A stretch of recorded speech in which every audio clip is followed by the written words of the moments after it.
Merci madame. La parole est à madame Valérie Boyer.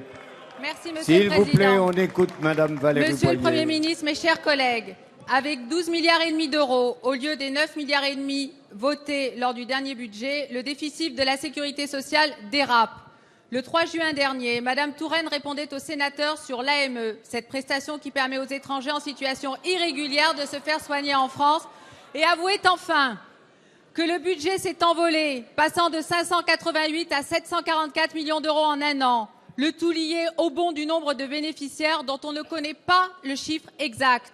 Deuxièmement, que la hausse de la fraude à l'AME est massive, des fraudes tellement importantes que le journal Le Parisien a consacré un dossier spécial. En effet, pour des motifs idéologiques, vous avez supprimé le timbre instauré en 2011 à la demande de Dominique Tian par François Fillon. Ce timbre avait pourtant permis une réduction de 200 000 bénéficiaires de l'AME.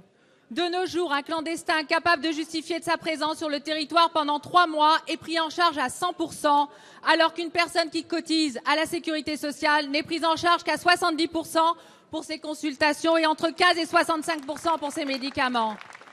Alors que mon collègue Claude Goasguen peine à rédiger, faute d'informations, un rapport chiffré sur l'AME, vous décidez tout de même d'augmenter de 73 millions d'euros le budget global de l'AME. Sur quelle base ?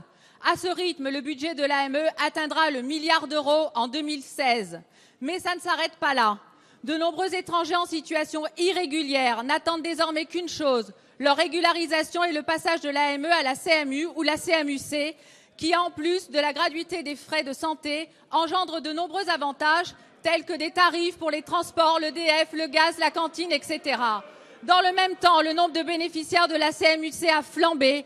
D'1 million de personnes supplémentaires, il est passé de 5 millions à 6,3 millions.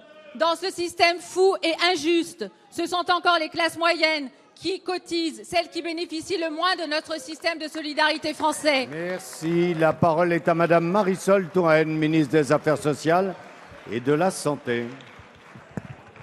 Merci Monsieur le Président, Mesdames et Messieurs les députés, Madame Valérie Boyer. Qu'il est facile de trouver des boucs émissaires dans les périodes difficiles.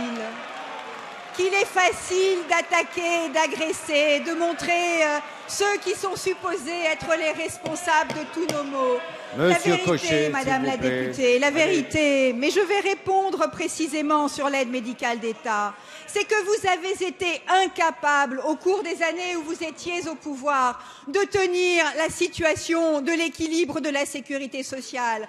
Vous avez été incapable de maîtriser l'évolution des dépenses. Et la seule réponse que vous avez trouvée, Madame la députée, au cours de ces années, ça a été d'ajouter les déremboursements aux déremboursements. Ça a été de stigmatiser jour après jour ceux qui sont pauvres, ceux qui viennent de l'étranger. Et de cette façon, avez-vous enrayé, Madame la députée, la spirale du déficit? Que nenni, puisque nous nous sommes retrouvés avec le déficit le plus écrasant de toute l'histoire récente, alors même que vous montriez du doigt les étrangers et les plus pauvres.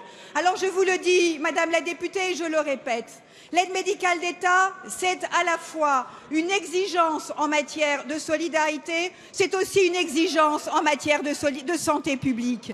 Et ceux qui ont combattu votre décision de mettre en place un timbre pour accéder à l'aide médicale d'État, ce sont les médecins, les professionnels de santé, les hospitaliers, les libéraux, qui ont dit que vous faisiez courir un risque de santé publique à l'ensemble de la population et que vous empêchiez, contrairement à toutes nos valeurs, ces personnes d'accéder à des soins à un moment où on peut encore les soigner. Alors, Madame la députée, là encore une fois, nous parlons de valeurs, de solidarité et de responsabilité, là où vous n'avez à la bouche que des mots d'idéologie et de stigmatisation.